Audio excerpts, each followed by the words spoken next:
სანამ Skype-ით ჩავრთავდეთ ჩვენ სტუმარს, კიდევ ერთხელ შეგახსენებთ, რომ დღეს საზოგადოებრივი მაუწყებლის ჟურნალისტ ვიკა ბუკიას ტელებლოგის სატელევიზიო ფილმებში გენდერული საკითხების გაშვებისათვის გადაეცა პრიზი, ტოლერანტობის პრიზი 2015. მაყურებლისთვის ის კარგად არის ცნობილი ისეთი ფილმებით, როგორებიცაა ურჩი ქალები, გამქრალი გოგონა, დედობა ბავშვობაში, მშვიდობის ელჩები და სწორედ მას გავესაუბრებით ახლა. მოგესალმებით, გამარჯობა. გამარჯობა. გამარჯობა, მოგესალმებით. გესმით ჩვენი ვიკა. პირველ რიგში გილოცავთ აი ამ პრიზმის გადმოცემას, ამ გამარჯვებას თქვენს და იმ ჯგუფს, რომელიც აი ამ მეტად აქტუალურ საკითხებზე მუშაობთ. მადლობა ძალიან დიდი და მადლობა რომ მომიწვიეთ სტუმრად. პირიქით გვიხარია.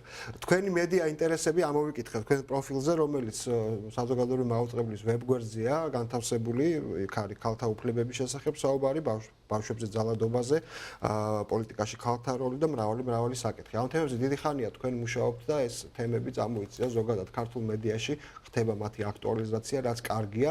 მე მინდა გკითხოთ, გზნობთ თუ არა ედგვარდ ფიდბექს თქვენი ტელეფილმებიდან, ანუ იმ შედეგს, რისთვისაც აკეთებთ ამ ფილმებს და შეიცვალა თუ არა სურათი ამ მხრივ.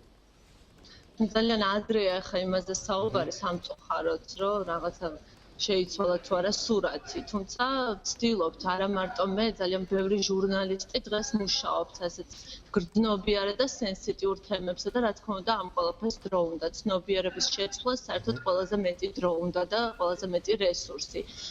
ჩვენ ყოველ შემთხვევაში ვცდილობთ, რომ ეს გავაკეთოთ ძალიან კორექტულად. მინდა ვისარგებლო შემთხვევით და ძალიან დიდი მადლობა გადავუხადო ყველა იმ ადამიანს, ვინც უყურებს ტელებლოგს, ვინც გადაწყვიტა და მიიღო ეს გადაწყვეტილება.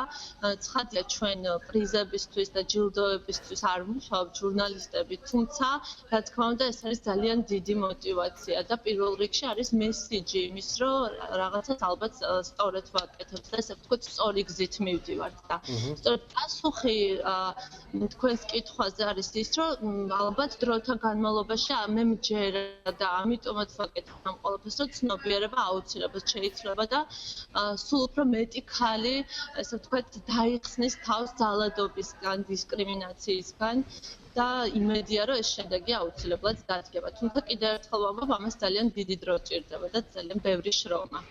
დიდი მადლობა კიდევ ერთხელ გილოცავთ. ვიკა ბუკია გახლდათ ტოლერანტობის პრიზის გამარჯვებული საზოგადოებრივი მაუწყებლის ჟურნალისტი. ძალიან მნიშვნელოვანი საკითხია ცნობიერების ამაღლების კუთხით კიდევ. გადავიდეთ